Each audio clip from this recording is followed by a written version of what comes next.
Čaute, moje meno je Maťo Štýler a ja vás vítam u nového videa. Dneska budem mať taký hlas, že som nasypaný, takže budete ma trošku počuť inak. Aj to samozrejme nezávisí. Poďme si dneska povedať niečo o iPhone 13 a 13 Pro Max plus a mínus série číslo 5. Tak poďme na to. Tieto telefóny majú veľmi dobré výkonnosti. Majú 15 Bionic. Čiže bude tam rýchlejší procesóry a také debilinky, aby ste neboli prekvapení.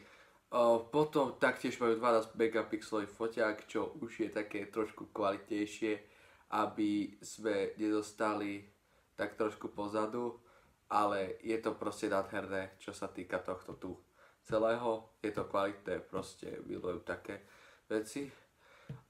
Majú IP68, čo som naozaj teraz nečakal, lebo IP68 je fakt náročné a IP68 dá trepať do fakt telefónu, doslova, že telefónu, to chce ako úplný, že rešpekt voči tomu a by sa zaslúžilo nejaký proste to ten veľký obnos toho. Má iPhone 13 Pro a Pro Max budú mať okolo 204 gramov. Neviem, či jak to je to u Pro Maxka, ale u Pročka je to 204 gram. Tá myslím, že bude tam okolo 214, 220, typujem, neviem. Takže budem odhadovať. No a to je tá vrcholová časť, ktoré som prišiel a dávam tomu veľké plus, mega plus, ako fakt, že je najviac, 120 Hz. 120 Hz displej. Konečne! 120 Hz displej. Konečne. Na toto som čakal. Na toto tu som čakal dlhé roky. Ja som starý zanatý iPhoneák. Starý. Mega starý zanatý iPhoneák. Ja mám rád iPhone, ja rád používam. Ale konečne 120 Hz.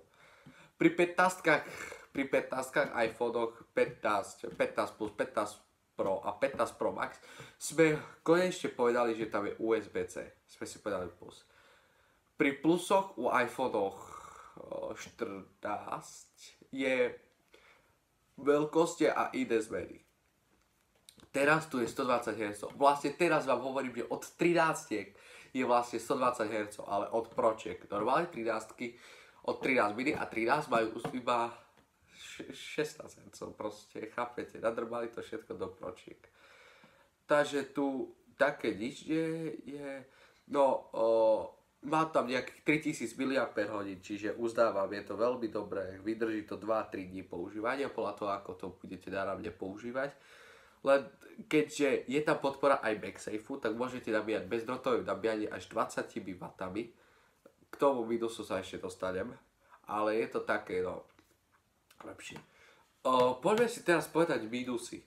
Minusy sú proste veľmi jednoznačné. Minusy, MagSafe, ako som teraz spomínal, MagSafe môže nabíjať až 20 W. Len 20. Presne, to je proste 20 W adaptérom je 20 W debilinou krúžku na tyčke, na kábli 20 W. Nie je to nejako proste málo? Málo to nie je. A je to proste, je to málo toho, nepríde. Ja by som tam kľudne natrepal aj tých 25-30. To aspoň malo zmysel, ale nie až tak. Preto vám ešte poviem, že u iPhone 13 Pro Max je proste tá veľkosť. To je proste bizarový. Áno, je to síce bizar, milujeme veľké telefóny, všetci, áno. Nie, toto sa so mnou nehádajte. Milujem fakt veľké telefóny. Ale veľké telefóny, ktoré budú dávať aspoň trošku logický zmysel.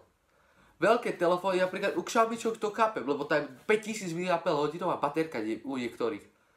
Ja to chápem, ale u iPhone 13 Pro, ja vám pozriem, 4352 mAh má tá baterka, čiže vydrží fakt dlho a preto aj pri najhoršom ja zvažujem kúpu 13 za výmenu týchto dvoch telefónov na iPhone SE 2016 a iPhone 7 Plus 2016.